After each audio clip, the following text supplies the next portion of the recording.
Friends, welcome to my YouTube channel zone science knowledge. मैं हूं अंजलि और आज हम बात कर रहे हैं कार्बन एंड इट्स कंपाउंड के 11th लेक्चर की। तो हमने 10th लेक्चर में नॉमेनक्लेचर तथा होमोलॉगस सीरीज ये सब कंप्लीट कर लिया था। आज हम बात करेंगे केमिकल प्रॉपर्टीज की, कार्बन कंपाउंड्स की केमिकल प्रॉपर्टीज की। तो जो कार्बन कंपाउंड की केमिकल प्रॉपर्टीज हैं वो 4 टाइप्स की हैं: कंबशन, ऑक्सीडेशन, एडिशन रिएक्शन और सब्स्टिट्यूशन रिएक्शन। तो इन चारों को हम डिटेल में स्टडी करेंगे, कंबशन, ऑक्सीडेशन, एडिशन रिएक्शन और सब्स्टिट्यूशन रिएक्शन को। तो सबसे पहले आज जो मैं बात कर रही हूँ वो कंबशन रिएक्शन के बारे में बात कर रही हूँ। कंबशन क्या होता है? कंबशन का मतलब होता है बर्न करना, जलना। तो जो कंबशन की प्रोसेस होती है उसमें क्या होता है कि ऑलमोस्ट जो कार्बन कंपाउंड होते हैं, ऑलमोस्ट सारे के सारे जो कार्बन कंपाउंड होते हैं वो क्या करते हैं, एयर की प्रेजेंस में रिएक्शन करते हैं। एयर की प्रेजेंस में रिएक्शन करते हैं। एयर में क्या प्रेजेंट है? O2। O2 क्या? ऑक्सीजन। तो ये ऑक्सीजन के साथ रिएक्शन करते हैं और क्या बनाते हैं? ये कार्बन डाइऑक्साइड बनाते हैं और वाटर बनाते हैं और बहुत ज्यादा अमाउंट में लाइट प्रोड्यूस करते हैं। तो इसलिए ये कैसी प्रोसेस है? एक्सोथर्मिक प्रोसेस है। एक्सोथर्मिक प्रोसेस है। एक्सोथर्मिक प्रोसेस में क्या होता है, जो रिएक्शन क्या करती हैं, लार्ज अमाउंट में हीट और लाइट प्रोड्यूस करती हैं, तो उनको हम एक्सोथर्मिक प्रोसेस बोलते हैं। तो ये जो कंबशन की प्रोसेस है ये भी क्या है? एक्सोथर्मिक की प्रोसेस है। तो जैसे आपको नाम से ही पता चल रहा है, कंबशन, कंबशन मतलब बर्न करना, जलना। तो अब देखिए जितने भी कार्बन के कंपाउंड होते हैं ऑलमोस्ट सारे के सारे कंबशन रिएक्शन शो करते हैं। जैसे मैं एक एग्जांपल लेती हूँ मेथेन का। ये क्या है? ये मीथेन है हमारा, नेचुरल गैस में भी नेचुरल गैस में प्रेजेंट रहता है मीथेन। और ये क्या करेगा? एयर की प्रेजेंस में, एयर में क्या है? ऑक्सीजन है, एयर की प्रेजेंस में रिएक्शन करेगा, कंबशन करेगा और CO2 प्लस H2O बनाएगा और plus heat and light produce करेगा। हीट एंड लाइट प्रोड्यूस करेगा, लाइट प्रोड्यूस करेगा। तो अब देखिए यहाँ पे क्या हो रहा है, CO2 में क्या हो रहा है? ऑक्सीजन ऐड हो रहा है, ऑक्सीजन ऐड हो रहा है। तो हम क्या बोलेंगे कि कार्बन का ऑक्सीडाइज्ड प्रोडक्ट बना है। ऑक्सीडाइज्ड प्रोडक्ट क्यों बोला है? ऑक्सीडाइज्ड प्रोडक्ट क्यों बोला है मैंने? क्योंकि देखिए जो CH4 है, यहाँ पे जो कार्बन प्रेजेंट है, ये कार्बन यहाँ पे CO2 कार्बन में क्या हो जाता है? ऑक्सीजन ऐड हो जाता है। तो ऑक्सीजन ऐड हो गया तो हम क्या बोलेंगे? ऑक्सीडेशन। तो ये ऑक्सीडाइज्ड प्रोडक्ट हो गया। जो हाइड्रोजन है उसमें भी क्या हो रहा है? ऑक्सीजन ऐड हो रहा है। तो दोनों ही कार्बन और हाइड्रोजन का दोनों का ही ऑक्सीडाइज्ड प्रोडक्ट हमें यहाँ पे मिल रहा है और बहुत ज्यादा अमाउंट में हीट और लाइट मिल रही है। तो देखिए जितने भी इसमें क्या हो रहा है, हीट और लाइट हमें मिल रही है। हीट और लाइट मिलने के कारण क्या होता है, इसको हम फ्यूल के रूप में यूज कर सकते हैं। जितने भी कार्बन के कंपाउंड हैं उनको हम फ्यूल के रूप में यूज कर सकते हैं। जो सबसे ज्यादा जो एक्सीलेंट फ्यूल होता है CNG कंप्रेस्ड नेचुरल गैस होता है। जो ये क्या होता है, गाड़ियों में, जो गाड़ी में कार वगैरह में पीछे जो डिक्की होती है उसमें सिलेंडर में मीथेन भरी जाती है, नेचुरल गैस भरी जाती है, उसमें मीथेन होता है। तो वो फ्यूल के रूप में यूज किया जाता है जिससे कार या गाड़ी जो भी है चलाई जाती है। तो देखिए इसमें क्या होता है, ये क्यों यूज करा जाता है? तो इसका भी एक रीजन है, क्योंकि ये सैचुरेटेड हाइड्रोकार्बन है और सैचुरेटेड हाइड्रोकार्बन में क्या होता है, कंप्लीटली बर्न हो जाता है, कंप्लीटली बर्न हो जाता है। तो इसलिए क्या होता है कि इसको हम किस लिए यूज कर सकते हैं? हम फ्यूल के रूप में यूज कर सकते हैं। अगर हम और ज्यादा एग्जांपल लेते हैं, जैसे मैं यहाँ पे एक अल्कोहल लेती हूँ, CH3 CH2OH plus O2 air से मिला है तो भी हमें क्या मिलेगा? CO2 प्लस H2O ही मिलेगा और प्लस H2O के बाद क्या मिलेगा? हीट एंड लाइट हमें मिलेगी, लाइट, क्योंकि ये एक एक्सोथर्मिक प्रोसेस है। तो कार्बन के कंपाउंड जितने भी हैं ऑलमोस्ट सारे के सारे क्या करते हैं? कंबशन रिएक्शन शो करते हैं। कंबशन रिएक्शन शो करते हैं जिसमें क्या होता है? CO2 मिलता है और H2O मिलता है और हीट एंड लाइट मिलती है। ये हीट एंड लाइट के कारण ही क्या होता है, बहुत सारे कार्बन के कंपाउंड किस लिए यूज करे जाते हैं? फ्यूल के लिए यूज करे जाते हैं। हमारे घरों में भी यूज होता है इसका, जैसे जो सिलेंडर है LPG सिलेंडर उसमें यूज होता है। दूसरा ये ट्रांसपोर्ट में यूज होता है, ट्रांसपोर्ट गाड़ियों वगैरह में फ्यूल के रूप में यूज हो जाता है। इंडस्ट्री में यूज होता है, इंडस्ट्री में भी इसका यूज होता है इन सब का। अब जैसे ब्यूटेन देखिए, ब्यूटेन जो होती है, ब्यूटेन क्या होता है हमारे पास? C4H10 होती है, C4H10 होती है ब्यूटेन। ये कहाँ पे मिलती है? LPG में। LPG क्या होता है? लिक्विफाइड पेट्रोलियम गैस होती है। इसलिए हमारे जो घरों में ब्यूटेन जो होती है, हमारे जो घरों में सिलेंडर होता है, LPG लिक्विफाइड पेट्रोलियम गैस जो सिलेंडर होता है उसमें भरी जाती है। उसमें क्यों भरी जाती है? इस रिएक्शन के कारण। ये क्या करती है? ऑक्सीजन की प्रेजेंस में क्या करेगी? रिएक्शन करेगी और CO2 प्लस H2O और हीट एंड लाइट प्रोड्यूस करेगी बहुत ज्यादा अमाउंट में, हीट और लाइट। तो हीट और लाइट होने के कारण ही इसको क्या करा जाता है? सिलेंडर में भरा जाता है और घरों में फ्यूल के रूप में यूज करा जाता है। तो ये हमारे लिए एक एक्सीलेंट फ्यूल का काम करती है, बहुत ज्यादा अच्छा फ्यूल का काम करती है। तो अब आगे देखिए, आगे हम क्या देखते हैं कि जो सैचुरेटेड हाइड्रोकार्बन होते हैं और अनसैचुरेटेड हाइड्रोकार्बन होते हैं वो कैसे बर्न करते हैं। लेकिन उससे पहले हम कुछ देखेंगे, उससे पहले मैं आपको कुछ छोटी बातें बताऊंगी। उससे पहले मैं आपको बताऊंगी कि फ्लेम क्या होता है, क्योंकि हम इसमें बार बार फ्लेम फ्लेम के बारे में पढ़ेंगे, फ्लेम का नाम लूंगी तो फ्लेम क्या होता है, पहले फ्लेम के बारे में समझिए। फ्लेम वैसे तो आपको पता ही है कि फ्लेम जो नॉर्मली घर में आग जलती है या फिर जो सिलेंडर जो हमारा गैस है उसके ऊपर जो आग जलती है उसको फ्लेम बोलते हैं। लेकिन अगर मैं केमिस्ट्री की लैंग्वेज में बोलूं तो फ्लेम क्या होता है, फ्लेम वो रीजन होता है जहां पे कंबशन होता है, जहां पे कंबशन होता है उसको फ्लेम बोलते हैं। तो फ्लेम का मतलब क्या होता है, फ्लेम जो होता है, a flame is the region, अगर मैं लिखती हूँ is the region where combustion of gaseous substance takes place। जहां पे कंबशन होता है तो उसको बोलते हैं हम फ्लेम बोलते हैं। जो फ्लेम होती है वो दो तरह की होती है, एक तो होती है हमारे पास ब्लू फ्लेम और दूसरी होती है येलो फ्लेम। तो अब ये येलो फ्लेम और ब्लू फ्लेम क्या होते हैं, येलो फ्लेम और ब्लू फ्लेम, देखिए जब आपने कैंडल को बंद करते हुए देखा होगा तो वहां से जो फ्लेम आती है वो येलो फ्लेम आती है, उसको बोलते हैं हम ल्यूमिनस फ्लेम। तो इस येलो फ्लेम को हम और क्या बोलते हैं, ल्यूमिनस क्यों बोलते हैं हम, ल्यूमिनस फ्लेम क्यों बोलते हैं, क्योंकि ये लाइट प्रोड्यूस करती है, इसलिए ल्यूमिनस फ्लेम बोलते हैं। लेकिन जो ब्लू फ्लेम होती है उसको हम बोलते हैं नॉन ल्यूमिनस फ्लेम। ये जो होती है ये ब्लू कलर की होती है। देखिए जैसे हमारे घर में जो होता है सिलेंडर एलपीजी जो बंद करती है वहां पे ब्लू फ्लेम आती है, लेकिन कैंडल जब बंद करती है तो येलो फ्लेम आती है।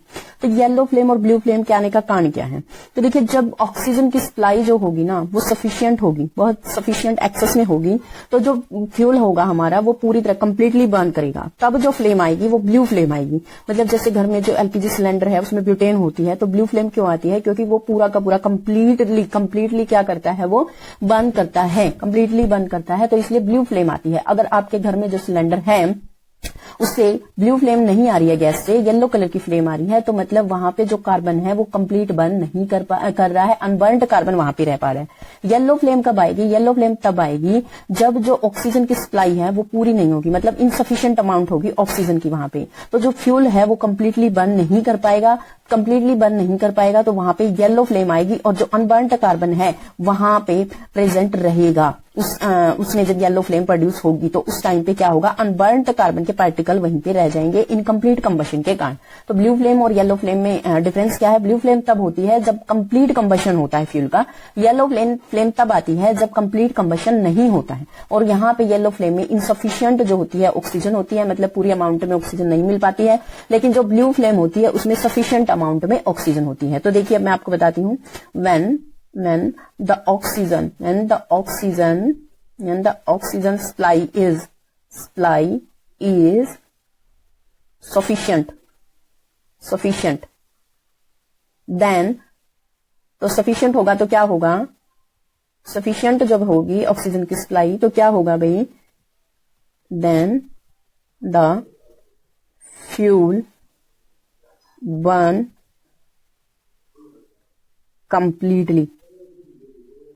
कंप्लीटली जो है फ्यूल बर्न कर रहा है और क्या करेगा, ब्लू फ्लेम प्रोड्यूस करेगा, प्रोड्यूसिंग ब्लू फ्लेम। तो अगर फ्यूल जो है आपका कंप्लीट बर्न कर रहा है, मतलब उसको ऑक्सीजन की जो सप्लाई है वो पूरी सफिशिएंट उसको मिल रही है, तो उस टाइम पे कौन सी फ्लेम आएगी, ब्लू फ्लेम आएगी, और उसको नॉन ल्यूमिनस फ्लेम भी बोलते हैं। नॉन ल्यूमिनस फ्लेम क्यों बोलते हैं अब उसको, देखिए जो ब्लू फ्लेम होती है ना वो सिर्फ क्या करती है, हीट प्रोड्यूस करती है, वो ज्यादा लाइट प्रोड्यूस नहीं करती, तो इसलिए नॉन ल्यूमिनस बोलते हैं। मतलब अब जैसे आपके घर में गैस है, गैस को अगर आप चला के देखेंगे, सारे घर की लाइट ऑफ कर देंगे तो वहां पे आपको ज्यादा रोशनी नहीं मिलेगी। लेकिन जो ल्यूमिनस फ्लेम होती है वहां पे देखिए जैसे कैंडल जलाते हैं तो एक कैंडल पूरे घर में रोशनी कर देती है, तो वहां पे वो ल्यूमिनेट हो रही है, मतलब ल्यूमिनस फ्लेम मिल रही है, जिससे हमें क्या मिल रहा है, लाइट ज्यादा मिल रही है और हीट कम मिल रही है। तो जो नॉन ल्यूमिनस फ्लेम होती है उसमें हीट ज्यादा मिलती है, लाइट कम मिलती है, लेकिन जो ल्यूमिनस फ्लेम होती है उसमें क्या होता है, उसमें लाइट ज्यादा मिलती है और हीट कम मिलती है। तो जो ल्यूमिनस फ्लेम मिलती है हमें वो कब मिलती है, जब जो ऑक्सीजन की सप्लाई है वो इनसफिशिएंट होती है, तो और जो फ्यूल है वो क्या करता है, फ्यूल कंप्लीटली बर्न नहीं कर पाता है, तब हमें कौन सी फ्लेम मिलती है, ल्यूमिनस फ्लेम मिलती है। तो when the oxygen supply is insufficient, then the fuel burn incompletely, incompletely. तो क्या प्रोड्यूस होएगा वहां पे हमारे पास मेनली क्या होगी, प्रोड्यूसिंग ए येलो फ्लेम। तो वहां पे हमें एक येलो फ्लेम मिलेगी। जो अनबर्न्ट कार्बन है वो वहां पे उसके पार्टिकल रह जाएंगे। तो अनबर्न्ट कार्बन पार्टिकल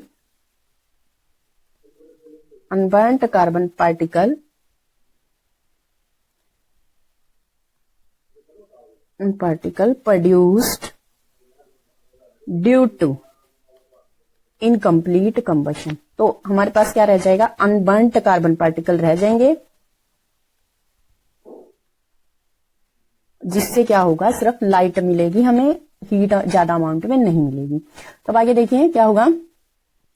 आगे मैं अब बात करती हूँ सैचुरेटेड और अनसैचुरेटेड हाइड्रोकार्बन की। सैचुरेटेड और अनसैचुरेटेड हाइड्रोकार्बन जो हैं वो किस तरह से अब मैं बात करती हूँ सैचुरेटेड और अनसैचुरेटेड हाइड्रोकार्बन के बारे में।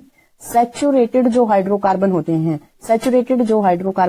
वो कैसे बर्न करते हैं, और अनसैचुरेटेड जो हाइड्रोकार्बन होते हैं वो कैसे बर्न करते हैं, हम ये देखेंगे। अब देखिए सैचुरेटेड हाइड्रोकार्बन कौन से होते हैं, जिनमें सिंगल बॉन्ड होता है। ये हम पढ़ चुके हैं, मैं पहले आपको बता चुकी हूँ। इनका एग्जाम्पल जैसे एल्केन में क्या होता है, सिंगल बॉन्ड होता है, तो वो सैचुरेटेड हाइड्रोकार्बन होते हैं।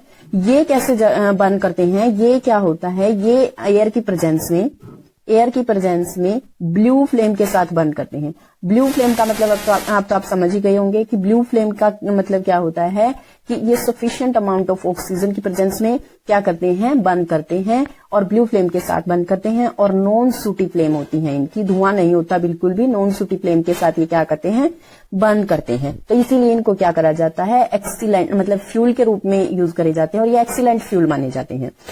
तो अब ये देखिए कि जो सैचुरेटेड हाइड्रोकार्बन होते हैं वो कंप्लीटली क्या करते हैं, बर्न कर जाते हैं। क्यों? क्योंकि उनमें जो परसेंटेज ऑफ कार्बन होता है सैचुरेटेड हाइड्रोकार्बन में, वो लो होता है अनसैचुरेटेड हाइड्रोकार्बन के कारण। तो वो कंप्लीटली ऑक्सीडाइज्ड कर जाते हैं। तो इसीलिए क्या होता है, इसीलिए ये क्या करते हैं, ब्लू फ्लेम के साथ बर्न करते हैं, मतलब इनका कंप्लीट कंबशन हो जाता है। लेकिन अगर इसमें भी एयर की जो सप्लाई है, एयर की सप्लाई मतलब O2 की सप्लाई अगर कम कर दी जाए, अगर हम इसको कम कर दें, तो यहाँ पे भी क्या हो जाएगा, इनकम्प्लीट कंबशन स्टार्ट हो जाएगा, इनकम्प्लीट कंबशन होना स्टार्ट हो जाएगा। जिससे क्या होगा, जो आपकी फ्लेम है वो ब्लू नहीं आ पाएगी, और जो फ्लेम आपकी आ रही थी नॉन सूटी फ्लेम, वो सूटी फ्लेम में कन्वर्ट हो जाएगी। तो मतलब वहां पे धुआं आना स्टार्ट हो जाएगा। जैसे अगर मैं बात करूं, घरों में जो सिलेंडर होता है उसमें ब्यूटेन होती है। ब्यूटेन होने के कारण उसमें क्या होता है, जो घर में गैस होता है उसके नीचे एक होल होता है। होल क्यों होता है, वो सफिशिएंट जो ऑक्सीजन है वहां पे वो जाती रहे, मिलती रहे, सफिशिएंट ऑक्सीजन जाती रहे कंबशन के लिए, इसलिए एक गैस के नीचे एक होल होता है। लेकिन जैसे ही वो होल ब्लॉक हो जाएगा, वो होल थोड़ा बहुत उसकी ब्लॉकेज हो जाएगी, तो क्या होगा, जो कंबशन है ब्यूटेन का वो कंप्लीट कंबशन नहीं होगा, और जो आपके यूटेंसिल्स वगैरह हैं, बर्तन हैं, वो क्या हो जाएंगे, ब्लैक होना स्टार्ट हो जाएंगे। तो वो यूटेंसिल्स आपके क्या होना स्टार्ट हो जाएंगे, ब्लैक होना स्टार्ट हो जाएंगे। तो इसीलिए क्या होता है, गैस में नीचे एक होल दिया जाता है, ताकि जो एयर की ऑक्सीजन की प्रेजेंस है वो बनी रहे, और सफिशिएंट अमाउंट में ऑक्सीजन मिलती रहे कंबशन के लिए, ताकि वहां पे स्मोक प्रोड्यूस ना हो। तो ब्लू फ्लेम का मतलब क्या होता है, फ्यूल जो है वो कंप्लीटली बर्न कर रहा है, कंप्लीट बर्न कर रहा है, कोई भी अनबर्न्ड कार्बन पार्टिकल वहां पे नहीं रह रहा है। लेकिन जैसे ही अगर हम बात करते हैं अनसैचुरेटेड हाइड्रोकार्बन की, अनसैचुरेटेड हाइड्रोकार्बन में क्या होता है, अनसैचुरेटेड हाइड्रोकार्बन में हम पढ़ चुके हैं अनसैचुरेटेड हाइड्रोकार्बन क्या होते हैं। अनसैचुरेटेड हाइड्रोकार्बन के एग्जाम्पल होते हैं जैसे एल्कीन हो गया, जिनमें डबल बॉन्ड होता है और ट्रिपल बॉन्ड होता है।